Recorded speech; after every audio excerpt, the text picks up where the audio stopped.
All right, fellas, welcome back again to another episode of Tactical Enlightenment. Our YouTube channel is dedicated to Bannerlord, and we are starting a new Vlandian campaign. This is indeed going to be episode 2 of this campaign. I figured I owe you at least a little closer look at the characters in this campaign, talk more about the campaign here. We will talk about character specs early on here. We will look for a battle, and we will discuss mods and some of the settings we are going to use for this campaign. Now here's Baron York. Of course, this is the main character for this campaign. He is a cavalryman. He's got a traditional setup with the exception of a little bit of throwing. I've been using javelins at the beginning here because it's more comfortable for me, and you cannot shoot from a horse in the beginning. We've been leveling up his crossbow skill. Now logic would say we would continue to push his intellect, right? His intelligence. However, we are role-playing that this guy is a bull. He is going to focus on melee. He's going to focus on offense. And he has just enough intelligence and social to get by as a Vlandian noble. You see again the focus on riding and intelligence. Now this is his wife Lyanna, and she's the great housewife, right? She's very busy being the governor of Castle Tirby. We'll call it whatever we want. You can see we've spec'd her for that, right? +1 loyalty per day in the governor's settlement. We're going to be talking more about governors and how to generate and how to create, spec, and build ideal governors, people who will come into cities that you take and calm things down. But this just a little glance at Lyanna, the governor for this campaign, and some of her skills and specs. Now, some of this was done by the AI, of course, before we married her, right? A lot of the times you just pick up these somewhat mature units. Now she's done a good job, right? She's done the traditional role back in the year 1093. She's birthed children to Baron York. Now the rest of the entourage is mostly offensive weapons. We are going to talk more about captains in a campaign later, but that's going to come later because a lot of these characters are going to age when we fast forward, and I will talk about the fast forward in this episode. Now you notice there's one theme with all of these units. All of them are focused on killing at range. And there's a very important reason for that. That is survival, right? To level up these characters. In fact, this guy's a warrior, Tunric Barrel Chest, and we've focused on his athleticism and his bow, even though he only has 2 attribute points in control. Why? Well, because we wanted to get his other perks built up so that his learning level was really high. So commensurately, we gave this guy 2 quivers and a bow. Now he's capable of fighting on foot, of course, but we've been protecting him. In fact, we can give him some nicer armor here. And this is one of the keys to leveling companions in a Bannerlord campaign, is giving them something other to do than just standing in the offensive melee line and trying not to get killed by legionary and whatnot elite enemy infantry. They will get trucked and your companions won't level very quickly. Now I reset his transactions here or whatever it's called, so it's going to take a second. But again, you see the focus is on killing at range. This gives him some experience. Also, he gains, of course, the ability to help in siege, and importantly, he gains athleticism, right? So this guy's already level 22, cruising right along. And of course, you can see a lot of the leveling process on in the first episodes of this. I'll mention that here again. The first, I don't know how many I'm going to load, 8 to 12 episodes of this campaign showing the early stages are on Patreon. That can be seen on our Patreon channel for as little as $2 and no obligations. So check that out if you want to see more on that. Again, this guy's a 2-handed weapon guy. Of course, we haven't spec'd his full points because we've been focused on throwing and athletics.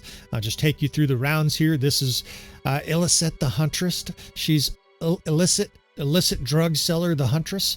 And again, and focus on endurance for all these perks, right? The plus attribute points that you get from this is tremendously valuable, right? Plus control, plus endurance for your character. You only get those every 4 years, and by speccing athleticism, you get 2 of those just by getting to 200-ish athletics. Again, one of our warriors, +1 to endurance. That way her athleticism skill grows.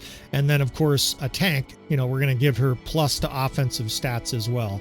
Now, long term, she'll be in the melee offensive line, But what we're doing essentially is power leveling these characters at range, having them throw javelins so that by the time that they're in the infantry lines, they're not just slaughtered, right? They have some good armor, they have some good survivability.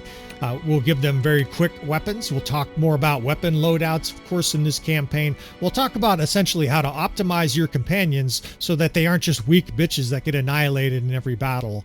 And again, many of the first 10 to 12 episodes of this campaign on Patreon show that focus on how to spec them and how to use them in combat. Of course, we will continue to show that in the campaign for YouTube here. Now, this guy's an exception, right? He's the scout, right? That's the one guy we have that's a specialist. All the rest are offensive characters. Now, one thing that's lacking in this campaign are leaders. We don't have anybody with a lot of steward or medicine, leadership, anything like that. That's something that will come later. And again, that has to do with the fact that we are going to fast forward this campaign, right? This is like the one guy who's got some leadership, but he's not really specced out very well to be a leader. I'm focused on warriors right now. And if any of these guys survive to be a ripe old age of 40 or 50 or whatever it will be, then they will probably be leaders, right? Because they will be level 28 or 26 or whatever it might be years into the future. And we can start to change them from being warriors into leaders, right? But of course, not the dumb tanks like this guy. It'll be people who already have some spec skill set towards being a leader. So that is stuff we will talk about in the future of this campaign, maybe some more in the rest of this episode. Of course, I don't want to spend 30 minutes here at the beginning showing you every little piece of equipment that all of our units have. But along with range, this is the other feature you'll see. Increased troop movement speed. It doesn't do a damn bit of good if your ranged units can't move. This allows them to evade those legionaries, run away from Anavliatrons that are trying to kill them, get out of range of the Battanian Fiends, etc. You will see this banner theme across our units, even our infantry in the early stages. Although our main tank, the Shield Maiden gal, I think she has a decreased taken melee attack damage banner. Let's see here. The other thing we'll do too is in sieges especially, I will give them 3, sometimes 4 stacks of javelins so that they can just unload javelins the whole battle, kill guys at range and safety, and again, gain more levels. Of course, they can use their javelins in offense, but mostly I want them throwing. And again, you see her banner. All right, so let's look for some battles here. All right, we are recording. I actually realized I want to insert this. We're going to just exit out real quick, and I'm going to talk about mods for maybe 5 minutes here. Some of the mods that are essential for this campaign, and at some point or other, we will show a screenshot with the mod list. I might even do it in this episode. In fact, I'll take a little note here. Mod list. All right, so let's see, where were we here? So dismemberment mod, actually, I guess we don't need to show you too much of that. That's not going to change things. That's just more cinematic. So powerful heroes is a mod we're going to use. These mods that we're going to be using are not going to be boosting the player, right? We don't need any help. We're an experienced Bannerlord player. What we want is a nastier AI. Right now, we have the hit point multiplier here and the damage received multiplier. Effectively, what you can do is you can reduce the amount of damage that people take on the battlefield, right? So if you want the Allied forces, for example, to take more damage, right, you would just crank that up. And obviously, they're going to take even more damage. If you want them to take less, obviously, you decrease it. And the enemy lords, the enemy heroes, enemy companions will become very difficult to kill, right? Despite the fact that the AI is mediocre with lords and stuff like that. They don't exactly fight like Achilles. What you could do is we can increase the amount of hit points they have. And we're going to do so over the course of this campaign. The easiest way to explain it is that we're going to have 3, maybe 4 points during this campaign where we increase the hit points of the heroes, the enemy heroes in this campaign, and we're going to decrease the damage received. Basically, going to make them harder to kill in 2 different fashions, right? More hit points, and they will take less damage. Now, realistic weather, you can adjust various different things. A lot of these were just default settings, and I'm not gonna play with that too much, but it's a really cool mod. So the StrengthenAI is the other mod that's dramatically going to impact this campaign. And I'm going to spend a minute or 2 on this because there's a lot to do here.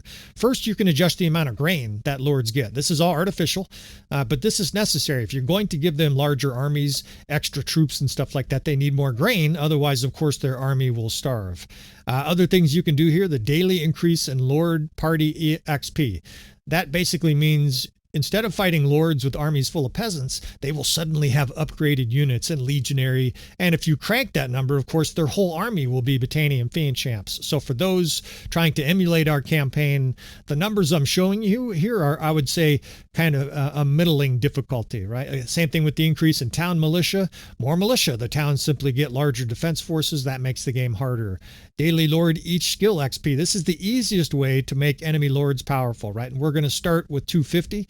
It basically every day their skills go up just a little bit so that over the course of a time lapse, they're much stronger. Now we'll give them some extra gold. This is the other one that's very important. Recruits and then noble recruits. You have the ability to give these nobles free troops every day. Now it's a little bit artificial. You'll be following a guy, he's got 120 units and all of a sudden he's got 127. But if you want a dramatic, epic, difficult Bannerlord campaign, and a lot of people, once they're very experienced, once they learn the tactics that we share on the channel, they need a harder challenge, right? So this is a way we can give them more troops. Now, you don't want to give them like 100 a day because you get all kinds of foobar effects, right? You get deserters and all kinds of other chaos. We will be increasing these numbers as the campaign goes along. In other words, later in the campaign, they're going to get more than 3 or 4 units a day free. Again, daily town grain, daily prosperity, right? We'll make some of the towns bigger, daily security you can affect. Most of these other things are not super vital to show you. Again, you can increase the hearths for a village. That basically means how large the villages are, right? And then, of course, a larger village has a larger militia. Hence, you can make it more significant to raid a village. There could be 500 defenders in a village in an extreme example, right? They're still militia, but 500 militia will beat your ass if you're just a new lord. Now, this one I'm not entirely sure of. It says non-player, non-clan specialized troops. Both of these last two ones here, I'm not entirely sure what they do. And of course, if you want to pipe in in the comments area, I would appreciate that. So again, the basic function here, let's see what else we got. We got time pass. This is a great one I'll talk about real quick. This just speeds up daylight during battle, right? So if you have a battle that happens in the afternoon and it's a long epic battle, the sun will start to set in the middle of battle. And of course, they're all adjustable here. The essential idea is if you crank it all the way to the right, it is normal. In other words, the exact same time as real time, and all the way to the left, then it's 60 times the speed. I prefer this, which is about 4 times the speed. That way you don't get wild, crazy effects and, 3 days pass in a 1-hour battle. All kinds of features. It's incredible, actually, the mod makers, all the features they put up here. So to some, right, we're using these mods to make this campaign much more dynamic, much more epic. People wonder how we get gigantic battles. This is going to be one of the way, right? We will use this mod. We will speed the campaign ahead with 28x speed possible with this mod. You can actually go a lot faster than that. We're going to speed ahead into the future where there are monstrously powerful lords, mature kingdoms, huge armies, and it's going to be epic.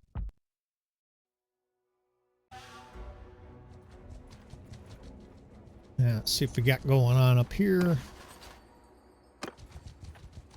Since I just broke off that, I'll explain this part. A lot of times when I'm playing, especially in a campaign like this where I'm not filming every minute, I just sort of blankly narrate. And then when some interesting opportunity like this potentially is an interesting opportunity comes up, I will pick up my cadence. I will start to speak a little bit more intentionally instead of just mumbling along like a fucking mouth-breathing, knuckle-dragging idiot. So this is interesting. So they must have rebelled. This Maranath must have rebelled, and the Battanians are trying to take it back here. Now, they didn't rebel against Battania. I don't think that's a thing. Although I guess if you retake the city, maybe that can happen. And there's 4 different armies sieging here. 1, 2, so almost 2,500, more than 2,500 units here. And here's the thing: if you're at war with the Battanians here, we can join this siege, I think, unless it's going to make me an idiot here. We're a little bit beat up, but in pretty good shape overall. And they have about 200 defenders. Now, I'm not concerned about their defenders. What I mean by that is that it doesn't really matter that much. It's not going to help very much. What we have is we have 600 troops, and it's a pretty good army for defending a city like this, right? What we can essentially do here is there's a Vlandian unit inside. It says it looks like there's a little Vlandian unit in there. I can't see any, but that makes me even more inclined to join, right? Baron York, of course, is still simping for the Vlandian Empire here. He's trying to play the role of a hero, trying to prove to all these other lords that, yes, indeed, I am noble, right? We're using the old-fashioned word noble, right? Where I am a good person here. And indeed, Servic is here. There's only 1,300 Battanians attacking. I don't understand what that means. So ordinarily, right, you would do medicine skill here, right? If you were developing a character, we're going to role play a little bit here, right? Instead of being intelligent and boosting our medicine skill, Baron York is a bull, right? Baron York believes charge first, ask questions, and read philosophy later. Once you're sifting through the remains of your dead enemy, we will defend here. Oh shit, it's not 1,300.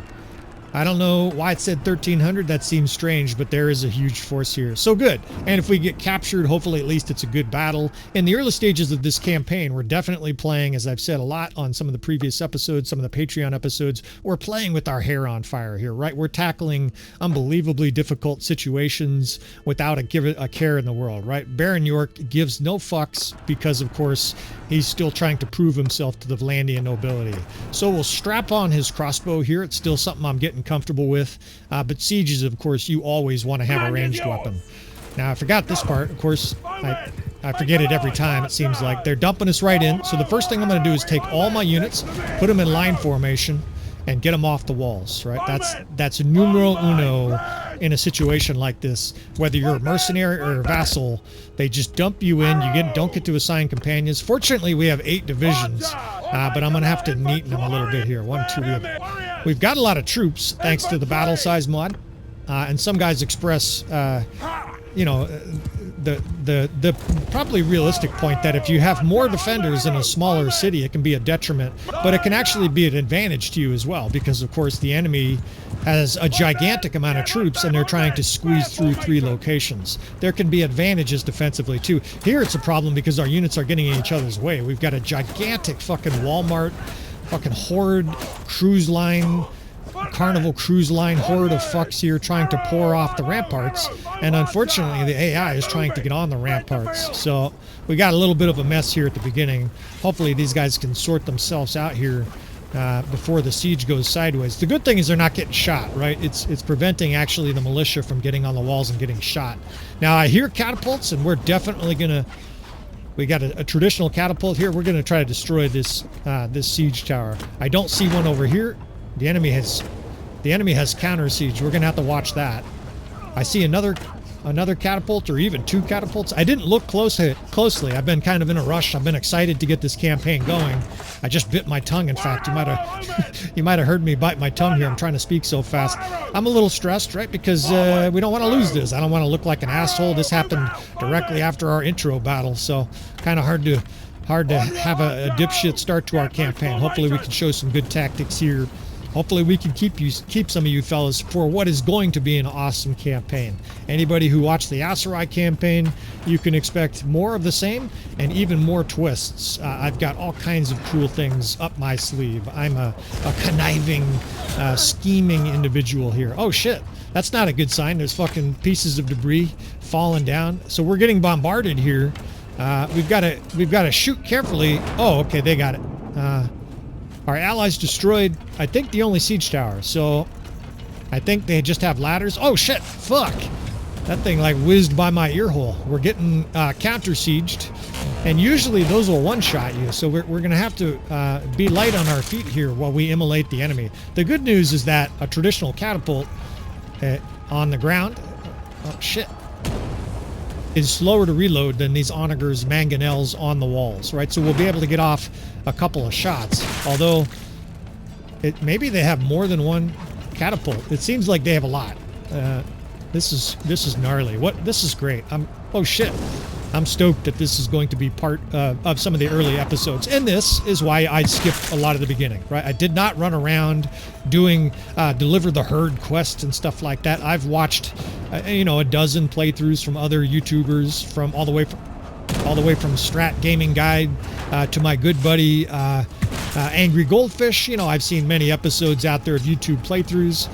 And I think, like a lot of people, I just don't think it's really interesting the very, very early stages of a campaign, right? You're putting on this, Jesus Christ, you're putting on this raggedy shirt and that raggedy shirt, and increasing, you know, one of your weapons to a legendary hoe, right? We're all getting legendary hoes early in a Bannerlord campaign, and you're fighting 12 looters with 22 recruits, and there's no strategy, there's no tactics. If you really want to see stuff like that, if you want to learn the early game of Bannerlord, there are plenty of good guides out there. Of course, here I will recommend Strat Gaming Guides. Is definitely one of the best. Lesson 19, Angry Goldfish. There's a bunch of different guys who are really good at Bannerlord that have guides and cover the early game extensively. Or you can check out our Aserai campaign, where we did start from scratch and show you every single ounce of the campaign, or at least the early stages. Here, we're going to jump right into action. It's a little bit of for the TLDR crowd, right? We've got an attention span of a goldfish these days. No offense, angry goldfish. Maybe we got the attention span of an angry goldfish. And it's just, it's a thing, right? Guys want action, so here you go, right? We've got a titanic, huge siege, probably 2 hours into the watching of this campaign, and we're going to show you tactics. I've got these divisions. We're going to play around with them a little bit. I'm going to show you how to divide units. That right there is F3, F5. In the middle of battle, if you want to change some of your units, you can simply spread them between divisions. Now, we've got a horde of units here at the gate. It's actually kind of a mess. I can't even fucking move. There's so many, there's so many Walmart plaid motherfuckers running around. Again, we'll have a little bit of profanity in this campaign, mostly just to enliven things. We won't be calling anybody a motherfucker except these motherfucking Batanians here trying to siege down these poor rebels, right? We just want these rebels to help us in the war. Now, we're going to try to figure out line of sight for skirmishers here. Not skirmishers, archers. We don't have any skirmishers, right? Vlandian doesn't really have skirmishers. We're going to try to figure out line of sight for these units. I've got a whole nother infantry division over here that I just don't need because we destroyed the siege tower. We don't need that at all. Now, I really want... Oh, shit! Jesus, this is... I've been almost killed like 6 times. And that has almost been the theme of this campaign. For those who do check out the battles on Patreon, I can tell you right now, you will not be disappointed. I had some of the most incredible battles for an early game Bannerlord campaign that I've ever had. And part of that, of course, is due to my experience, understanding of the game, but part of it, there's just a random element. And of course, we're using the StrengthenAI mod, so things were a little spicier than normal. But so far, this siege has been miraculous, right? We're gaining levels here, and we're almost getting killed every time I pop my head up. There's like a gigantic explosion and debris flying everywhere from these fucking catapults. Fortunately, the AI will run out of ammo soon here, and we'll be given some peace here to destroy our enemies.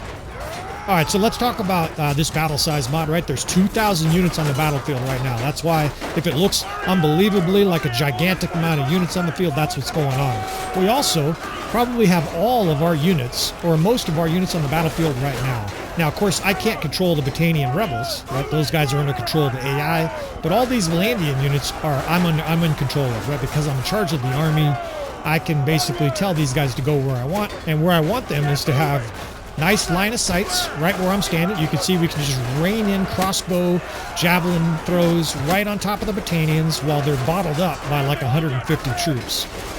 Now, I don't think this is going to work, right? You see the flushes of red coming in there? We've got to get about a 5 or a 6 to 1 kill ratio here to win this battle. I think we're outnumbered 4 or 5 to 1. We need better success than this. So we're going to have to develop some formational tactics here that are devastating to the enemy. Now, the left is a total mess. There's Batanians flooding in over here. I'm trying to protect our archers over there, and they're just getting zerged. Here's what we can do, though. I can make 2 big squares, giant squares at the gate, and we can enact what is essentially a pillar defense. It's those of you that know the false gap, the infantry tactic, the false gap, it's a historical tactic. You can do it for Bannerlord with ranged units, and the essential concept is this: 2 big infantry divisions in a square, and you leave maybe 5 to 10 feet gap at the gate, where the enemy inevitably will poke their heads around because they're trying to come in, and they will get shot to pieces. Your archers have great line of sight right through the gap.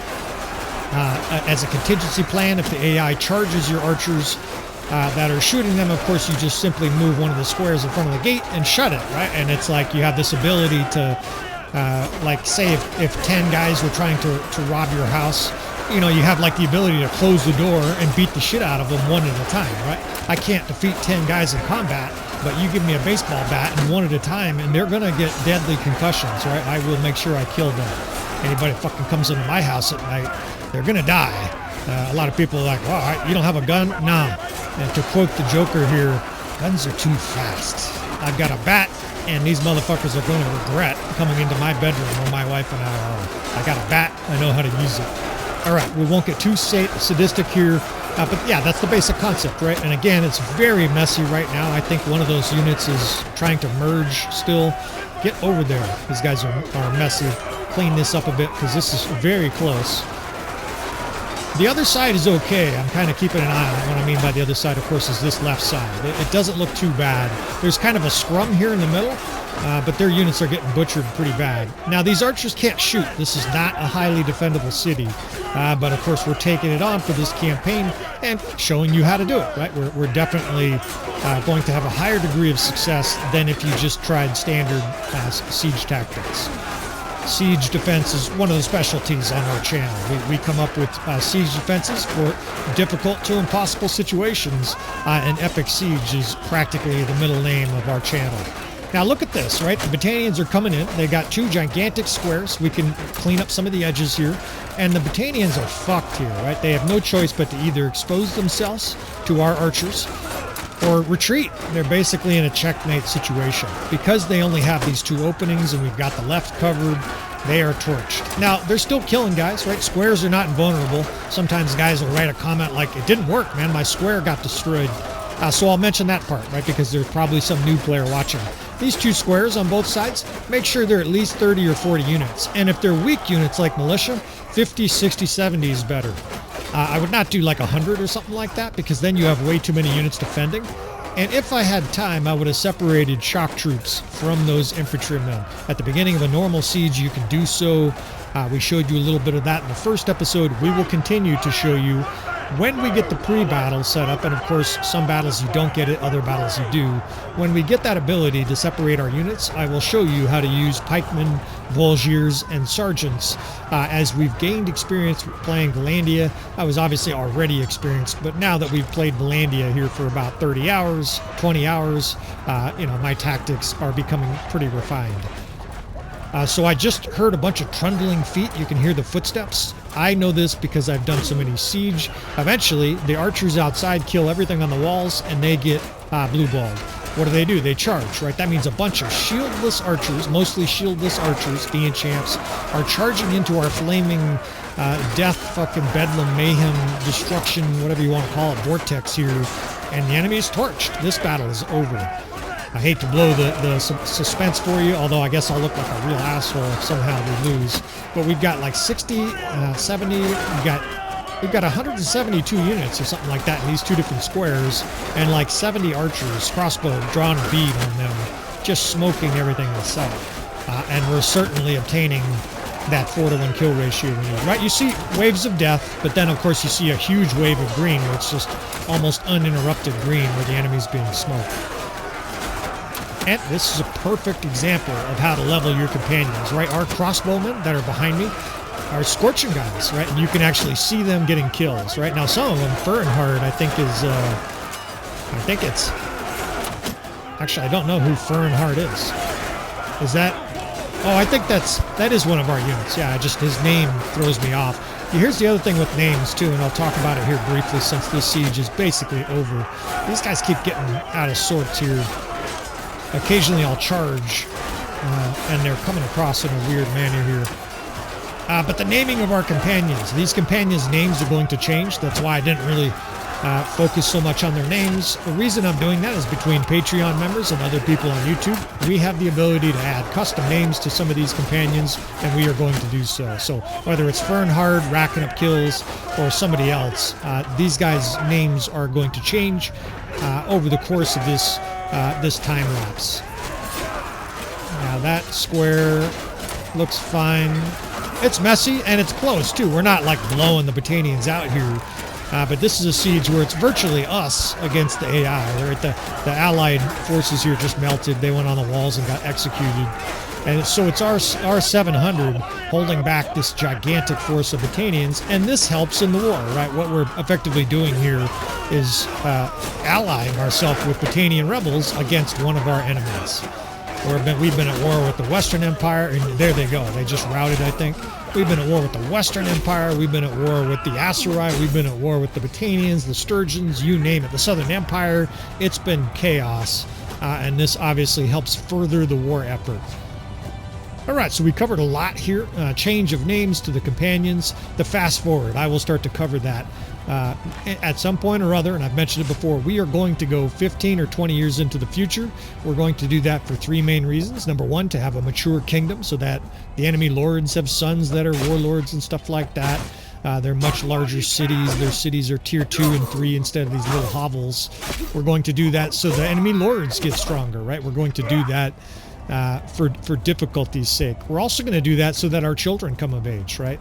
Baron York is he's a rapacious fuck in more places than one, and he's cranking out children that are going to play a role in this campaign, as you shall see, right? If you watch the front storyline, you got a little hint what's going on here, and it's going to be interesting weaving in a story here. Now this is glorious, right? This is just a Titanic siege that we're going to include in an early episode. Probably this second intro, we will include this. And there's more to come, friends. If you enjoyed that, like I said, strap yourself in. You want to subscribe if you want to see more, because there's definitely going to be some monstrously epic battles. There will be a storyline. Look at his perks going up to 327. It was that athleticism, I think it showed. His perks are going through the roof. We'll talk about how to level characters efficiently, how to level companions. We'll talk about campaign strategy. You can tell I'm highly caffeinated, so we're going to talk about a lot of stuff. And what I mean by talk, of course, is I'm going to talk and you're going to listen. Now, that's it. I do answer comments as often as I can. So if you have questions or concerns about something, maybe you want to know something that was confusing or something that maybe I misspoke, you can certainly bring that up in the comment area. I'm also very receptive to criticism, right? If you want to see a certain thing or you want me to swear less, well, that's not fucking happening. But if there's certain criticisms that you have and they're constructive, don't be like, well, you sound like a stupid fuck, you sound like that idiot Sean Strickland. You know, if you've got negative criticism, just keep it to yourself, right? This channel's pretty clean. I like to keep it that way. We don't argue too much, and I'd prefer it stay that way into the future. Round up the rest of these Battanians here, and we're gonna wrap this episode up. So strap yourself in, fellas. There's plenty more to come. I appreciate you, fellas. Again, go to the Patreon page if you want to see more of the early episodes from this campaign. For as little as $2, you can get that content, all kinds of siege guides and more. I appreciate you, fellas, and I will see you guys next time. What a fucking dipshit Griff cow thief. I would never invite a dipshit like that with a bowl cut haircut. Fucking dipshit. And yes, I know I'm still recording.